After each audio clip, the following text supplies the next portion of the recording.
Evening and welcome back to my channel. My name is Nikki Green. I'm your host, just another brown girl in America, and we trying to always figure this thing out. Tonight, though, we do have one of my exclusive interviews. If you all seen the interview for the first interview was with my ex-husband. Now we are interviewing Miss Pamela Winn, and when I tell you this is a powerful story about resilience, accountability, I will let her explain it all. We're gonna go through her story. We're going to go through her overcoming the victim mindset, the whole poverty thing. We going to get to it.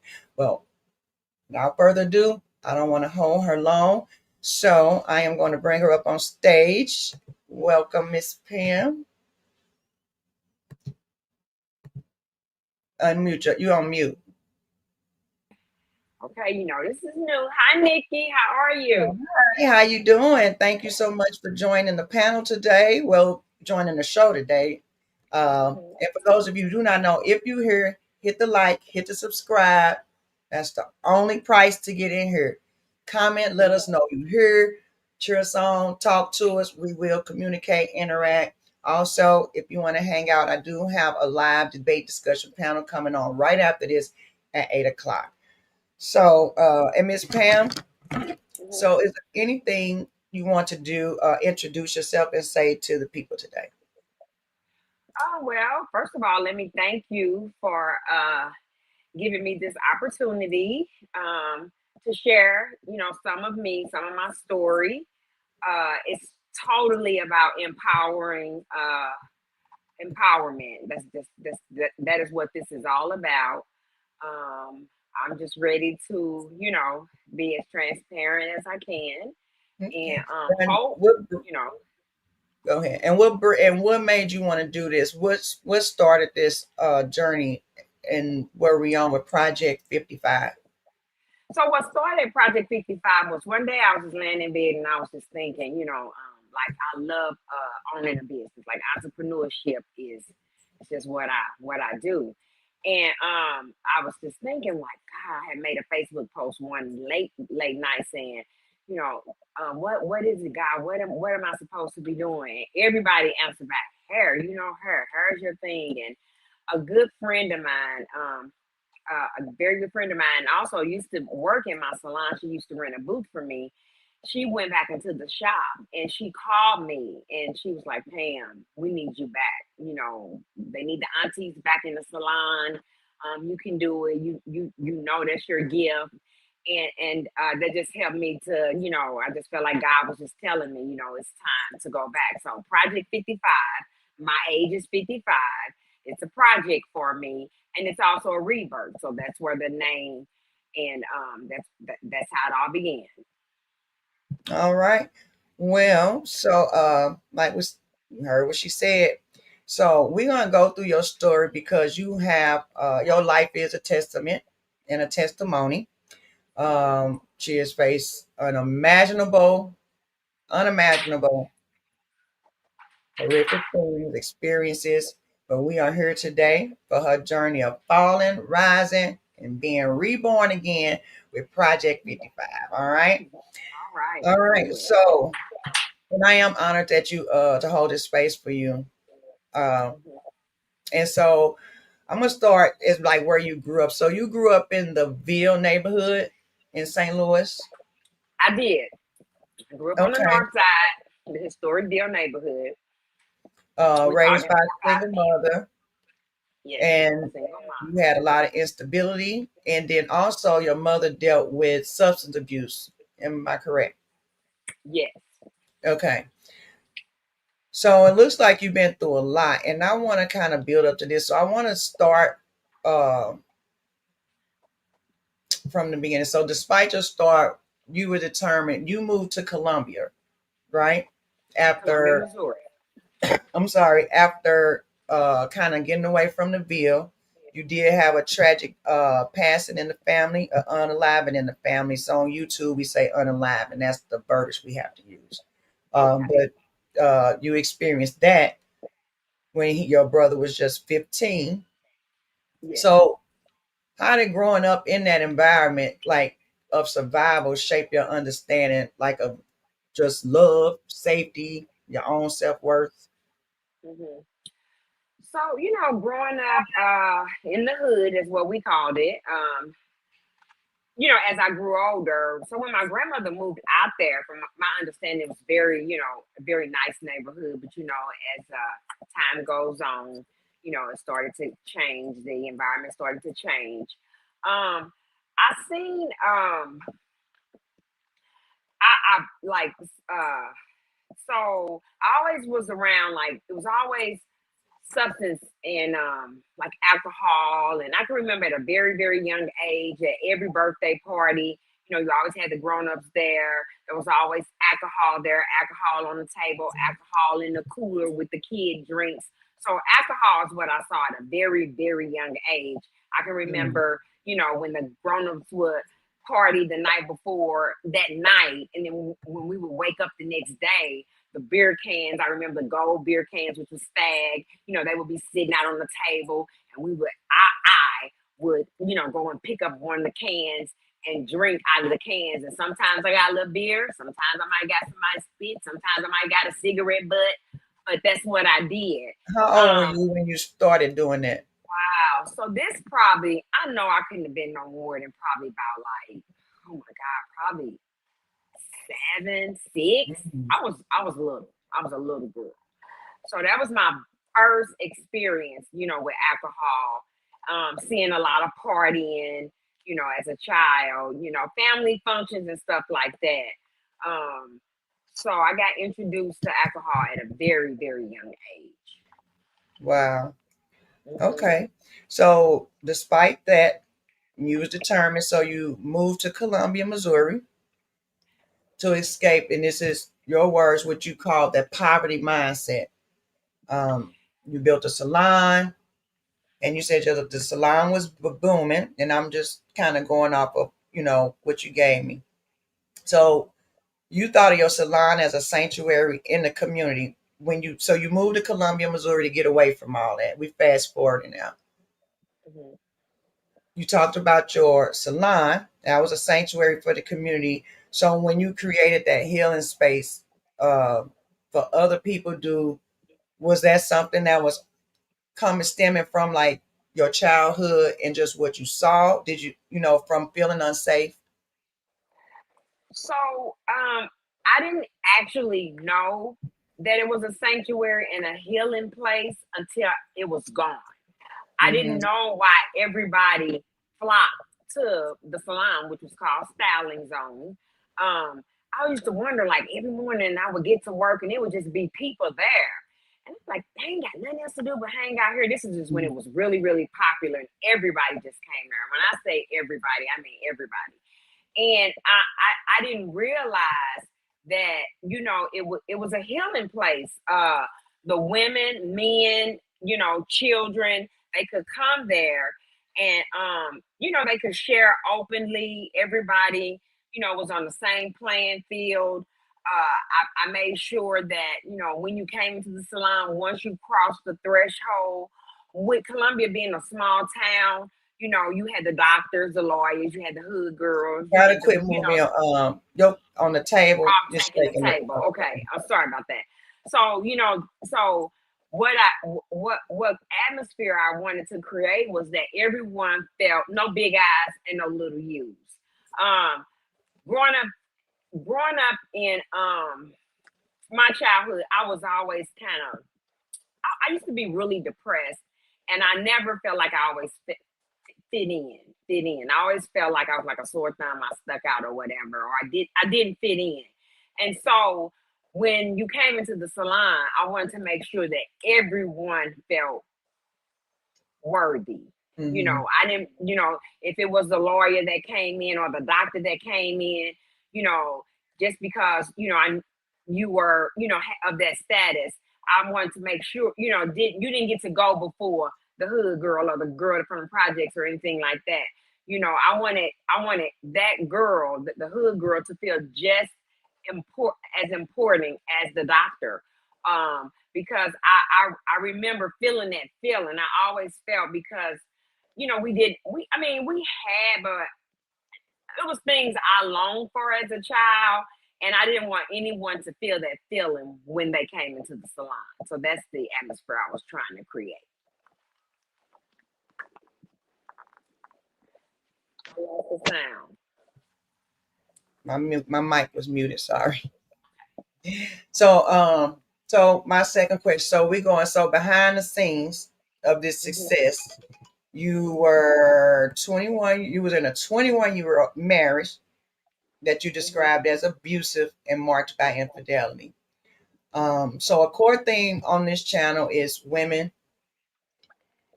um, is women just exploring our own accountability to find our power, looking back with wisdom.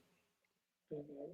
You have looking back with the wisdom you had today. What patterns or beliefs, or if any, perhaps maybe rooted in childhood, do you feel personally brought into that marriage that allowed the dynamic to persist like that for so long? For like So for 21, yeah. So, Nikki, I longed for my father. I knew who my father was. I had siblings on my dad's side. I was connected to my dad's side, but I wasn't connected to my dad. mm-hmm, And I longed for that as a child. Even though I did have a wonderful stepfather, it wasn't my father. And right, I knew him and I wanted a relationship with him. So I had said to myself, when I have a family of my own, I wanted my children to grow up with a two-parent home. So I decided to stay in my marriage. Yes, it was very, abusive. Um, but I decided to stay because I wanted my girls to have what I didn't right. And a lot of us do that. A lot of women do that because we definitely want to try to keep that family unit together. And I think have. sometimes we probably stay in things too long. I was Hmm. telling another girl that sometime I think in the beginning we need to vet out earlier before we even end up in a situation for so long. But then you get the kids and plan into it. So it's a lot. So I could definitely understand that, and I'm sure a lot of women out here could definitely understand that too. I myself, just for complete transparency, have been in an abusive relationship myself. So Hmm. I can definitely understand kind of how that goes. But you made a powerful statement that after your divorce, that you didn't know how to be without him. You Correct. said that the feeling of losing oneself in a relationship is something that many women can relate to. So, what did staying in that marriage for over 2 decades teach you about your own identity, your boundaries, and also what did you have to unlearn about love and your own worth before you could begin your next chapter? So self love was something I lacked, you know, from my childhood. I realized that, later on in life. So I will say that my husband, we were a power couple. Like we our minds just clicked, and we started with nothing, and we build. We really build. We worked together. He was a very hard worker. He didn't have a problem with giving me the money and letting me take care of everything, and things will anything that needs to be done at the shop, fixed at the shop. He could, was very handy. He could, make sure things always operated well. He was great with the girls, with the kids and stuff like that. We were just great. We were phenomenal together. And uh, I was just afraid to lose that. So when the divorce finally came, I looked up and I realized, that, my partner, my teammate, he was gone. And loving myself, that just was not a part of the picture at the time. So the love that was missing from him was I replaced that with the alcohol. That's how the alcohol and the addiction came into play. Okay. So yeah, that's how that went. And it started with alcohol. Do you think, because I've heard that before, do you think, like with most addicts, do you think a lot of it starts with the drinking, or do you, because they would say, like when I was coming up, that marijuana was the drug, but I know a lot of people smoke and they don't. So do you think alcohol, or do you just think it really has something to do with the person inside and what's going on with them? Yeah, I used to hear that too, that marijuana was the gateway drug. I remember hearing that, growing up as well. For me, it was alcohol. That Okay. was what opened me up. So I think it just depends on the individual. Right. Just depends on a lot of factors that fall into play: childhood traumas, self worth. I definitely could imagine how that would feel if you had somebody that, you work together, but you got this one thing, but that one thing is egregious, but everything else is good. And that's like your partner in crime. And then all of a sudden for that just to be gone. But that took a lot of courage, I think, to do that, because yeah, that's not easy. So I definitely commend you for that. So we're gonna kind of go a little deeper. So the loss of identity after divorce seemed to be the catalyst to everything, right? Your unraveling. Then your journey took a sharp turn into addiction, starting with the drinking in the salon. You were talking about the drinking in the salon. Then you start escalating to pills and cocaine. So, do you see that spiral now as a direct consequence of unresolved pain from your past and the marriage that you had left? Now, I don't really want to get into that. I want to kind of address the first little section when it Mm-hmm. took the sharp turn. And so when we went from drinking, and you said it escalated because it happened in the sanctuary, theoretically, right? Yes, yes, The it the did. place that was supposed to be for healing. That's the irony that I'm seeing in here. Um, and then you say you started doing pills and cocaine. So how did that transition kind of go into play? So when I look back, and this is how I realized that it was such a healing sanctuary. So as I started to turn, when I started to drinking, I didn't get to go out and party and do all that stuff because my husband didn't allow me really to go out. So I never really was the one that went to bars and did any of that. And I got married at 21. So and a mother at 14. So I didn't get to do any of that stuff. So I just started by drinking, a little happy hour. I was like, I can't go to happy hour, but I can bring happy hour to me. So I started out with just a pretty cute glass, with the little jewelry on it, Right. making little drinks in the back of the salon. And, before I knew it, I started drinking at lunchtime. Then I was drinking, a little shimmer in the morning is what me and my girlfriend used to call it. We have a shimmer in the morning. And before I know it, I would be drinking throughout the day.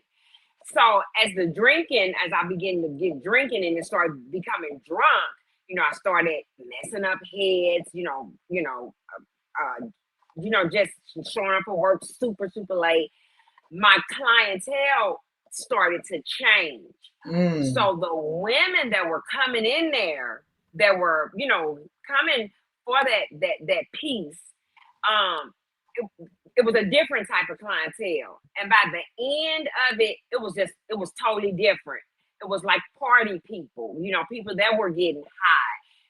All the other women that were coming, they stopped coming because the sanctuary had changed. The music that we were listening to had changed. I had started getting real hip, and it was just like it was almost like a possession had taken over me. Mm. I had just totally the Pam Winn that I knew, she was gone. She was just gone. So the nurturing that I was giving to the women, I didn't have it to give anymore because a spirit had literally took over me.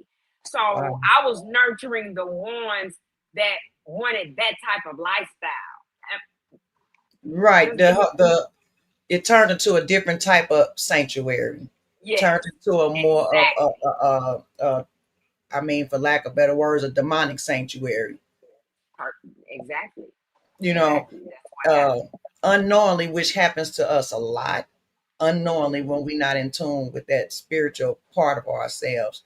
Hmm. So now we're going. Now I can ask the second question. So, well, I guess you kind of answered that. So the rock bottom was incredibly. Start, you lost everything, end up living in a vacant building. And I actually, you gave me, let me get my glasses. You end up living in a vacant building. So let me pull these up before I ask you this.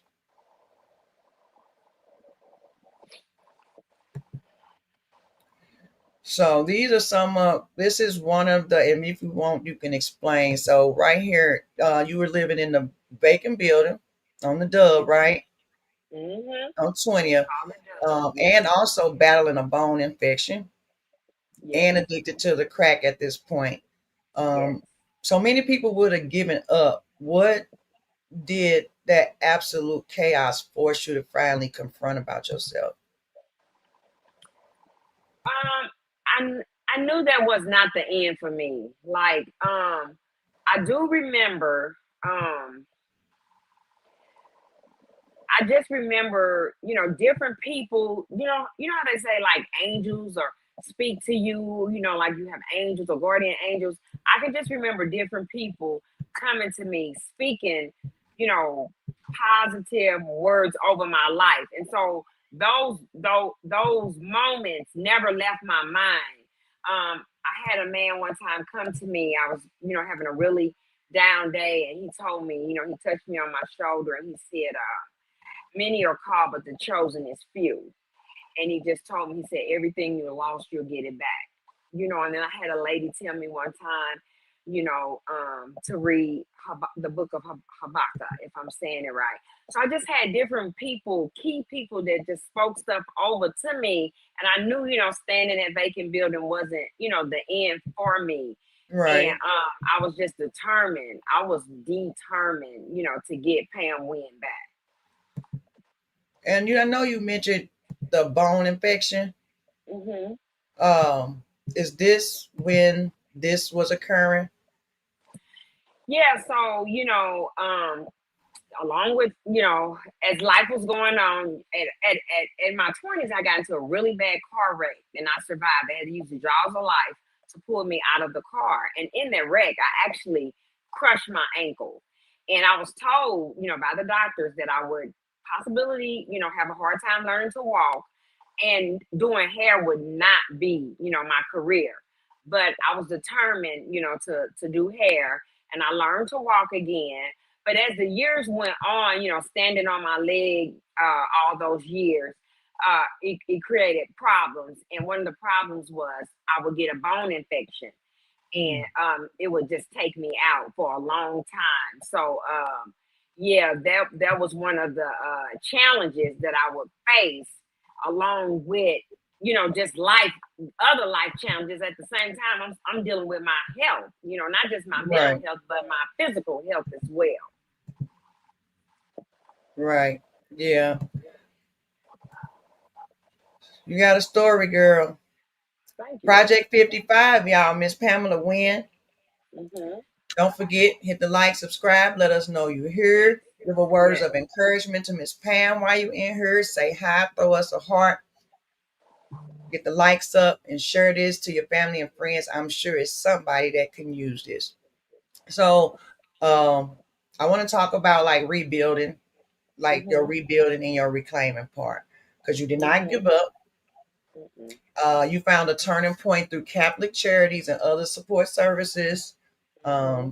Now, recovery isn't just about stopping substance, it's about building a new life. So, you worked odd jobs and eventually became a case manager at a shelter, helping others. So, what Hmm. did it mean for your healing to go from needing help to being the one who helps? So I can remember, I when I started drinking, I knew early on that I had a problem. I knew I was an alcoholic, and I started getting help immediately. I was one that I remember going to the shelter. I mean the treatment center in my area by the salon, and I remember ringing the doorbell, and it had just been a year, and when I had started drinking, within a year I was a full blown alcoholic. And I remember ringing the doorbell, and I told the lady at the door, I was like, if you guys don't let me in, I'm going to kill myself or kill somebody, because Mm, I would be drinking and driving. And they opened the door and let me in. And that was my turning point. but it was an 11-year journey, that I was out there. But I knew, I had to just keep pressing, keep pressing. So I was always, going to meetings, going to uh treatment, going to, having a sponsor, working steps, and it took me, to accept that, my mental health just was not stable. And it wasn't until that part, when I started working on that mental health piece, that the picture of Pam started to come clear. Because it was, Mm. the picture was coming together, but it just wasn't me. And when I started, working on my mental health, that's when the picture started to, I said, there she is, that's her. And that was another main part of my process. Um, and once I started working on my mental health, that's when I've been able to become employable again, because I didn't work for 10 years. Mm. I couldn't keep a job. I wasn't employable. Every job I would get, I would start drinking, on the drive, drinking and drugging, and I would lose a job. But once, I worked on my mental health, I became employable. And like you said earlier, I worked, odd and end jobs that I thought I would never work. Um, but I worked those jobs. I had to humble myself and work those jobs, and watch, trust the process is what I used to tell Right. myself. Pam, just trust the process. And the picture became clearer and clearer. And I remember one time it was at one of my psychiatric appointments, and I was looking at the nurse that was helping me, and she was, taking my blood pressure and doing this stuff, asking me the questions before you see the doctor. And I was just looking at her in awe. And I was like, dang, I just want to be normal. I want to feel like that. I want to know what it's like to go to work and have coworkers and, have somebody Mm. to talk to after work. I wanted that norm. And lo and behold, I just kept working on myself. And now, I do. I have a job. I'm employable, and I get to help people every day. It's like that it has been fulfilled. God has given me the opportunity um Okay. to Now, do when you so. went back to work, did you, because you have been out for so long, so was it difficult for you to assimilate being around just regular work, like everyday interacting, or was that something you went head in with because you was excited? But was it like kind of It was hard or weird a little bit? it was very hard. First of all, I was used to working for myself. I had really never worked for no one. I started doing hair, when I was in my 20s. And then I opened a salon, and when I was in my 20s. So I had never worked You for got a really comment. anyone. I got a comment. Okay. I just put it on the screen. Okay. Thank you so much. I appreciate that. I really You do. got another one. Hi, hello. I don't know who it's from, but hi, Let's say cousin. T.L. Bryant. Oh, my cousin Taronda. Yeah, hi, Yeah. Taronda. And then the Yeah, other so one was TB Thing. I don't know who that is, but hi, and thank you so much. Thank you guys for tuning in. So I Yes. kind of lost my train of thought. Oh, so We were just every job I had, I would always feel belittled, because I would work like the little great clips and sports clips and stuff like that, and the managers would be younger than me, and I was making what, $7, $8 an hour, and I felt so belittled. And so that's where the liquor and the drugs played a part, because it would give me this false superpower, but I didn't have a shut off button. So when I would drink or drug or whatever, I didn't know how to stop. So I would mm, go to work and I would be inebriated, but I would have that power and that confidence that I needed. And it kind of ties back into that not having that self love. It just wasn't there yet. mhm. So How would yeah, you working think? was How do you very think? hard. Because it's a lot of people that don't have self love, and I do want to kind of. I don't want to lose track. If you have any advice or just anything, and it's not the same for everybody, I do understand that. But how could somebody start trying to get back? Because I think self-love is a lot to do with a lot of the issues we actually have in the country and everything right now. People just don't feel worthy. They don't love themselves. They don't feel good enough. So how do you what do you think would be the first step, just step one, to even have someone acknowledge that they don't love themselves? Because some people think they do love themselves and they really don't. So for me, and like you said, for everybody it is different. But one thing you must identify what's in front of you that's stopping you from loving yourself. See, for me, so all my cousins when we were growing up, they had long hair, they had two-parent homes, they had cars, they lived in the houses. I didn't have those things. I was dark. I've always been heavy. I had short hair. We didn't have, my mom. We were in the system, as they would call it. So those things I felt identified me as a person, and I didn't love what was in front of me. I wanted what the others had. I want, and so you got to be able to identify what's there first of all. What is the thing that you keep that's have that feeling like? And then probably you do have to probably go all the way back, because there's people like that to this day if they haven't worked through it. And basically we like to skim over it like it's jealousy, but sometimes it's just deeper than that.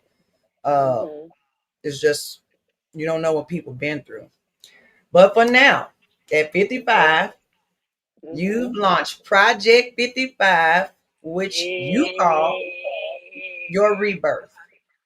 So you're Yeah. back in, yep, you're back in the salon. You're rebuilding your clientele and partnering with Urban League. And it says you're partnering with Urban League to open a new one. So what's the difference between the woman building this new dream and the one who built the first salon all those years ago? What's the difference? Between those two women. Well, for one big difference is just experience. I have that experience down that road, and I don't have the experience down the new road that I'm going, but I have the lessons that I learned going down that road.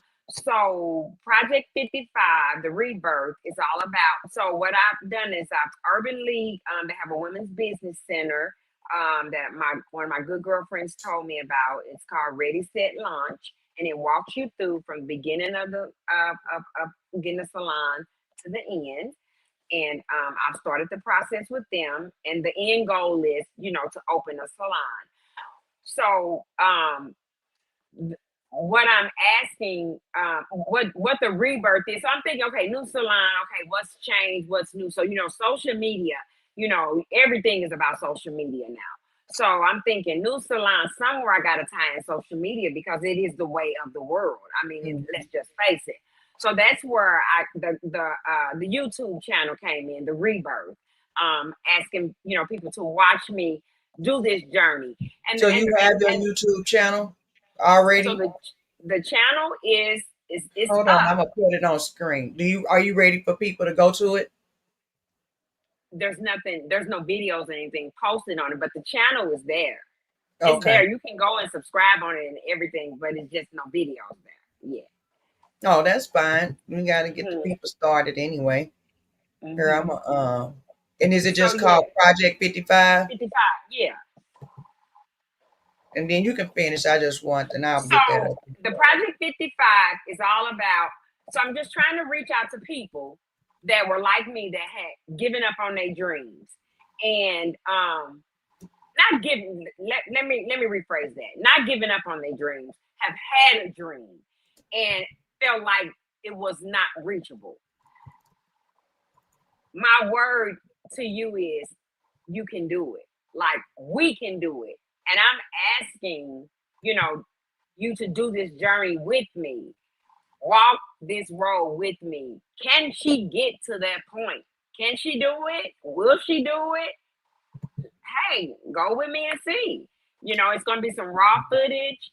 I want you to we're just gonna talk about different things. I'll probably show stuff I'm doing in the salon. Let you guys give me subjects, things to talk about, just whatever comes down the pipe. We're gonna do it and just see if I hit the mark. It's like bringing the sanctuary to your house because we got all the videos. We could just hang out at your salon through the videos. That's right. Have some girl talk. Girl talk. Men are welcome too. This ain't just for girls, it's for men too. Because Well, yeah, it's a lot of men that have had dreams and, lost yeah, their way and trying to find their way back. they definitely trying Yeah. to find their way back. I think that's a recurrent theme in Mm-hmm. 2025, which I'm happy with. A lot of people, me, Mm-hmm. you, so many other people. But so, before I get to my last question, because from Mm-hmm. what I'm hearing, you have overcame a poverty mindset, Mm-hmm. correct? The Mm-hmm. victimhood mentality. Like right now, you know you can do it, and I feel like that kind of uh, holds our community down a little bit. So that's why I want to tell your story. I want to let people know that nobody will stop you. Nobody can stop you. You just have to work hard, grind, get our mental, and we definitely have to get back in the good graces and relationship of God. And if He is guiding everything, and He is your driving force, and when you wake up every day, you say, God, what are we doing today? Because I just want to do your will and just Mm-hmm. go with the day. I promise He's gonna guide every way. I'm not saying it's gonna be smooth sailing because he got to build up that resilience. That's how we got to Project 55 now. Mm-hmm. But yeah, but so your motto is to whom much is given, much is required. And you Mm-hmm. said that your pain can become your platform. So for the woman watching right now who is still defined by her trauma or her divorce or her mistakes, um, what is the first step she can take today to begin turning her own story into power? So I'm so glad that you spoke about God. I can remember when I did have the salon. It was always me. I'm tired. I got this. I got that, and I didn't put God first. Um, that's a must. It's not about me. It's not even about me. It's all about doing God's work. It's about kingdom building. Right. To whom much is given, much is required. So for anyone that I feel, have lost their way, or wanting to, reach for a goal and feel like, something in their way, I had to put God in there. So you have to find, that higher power, what I choose to call God, to you, it may be something else, but that is first and foremost.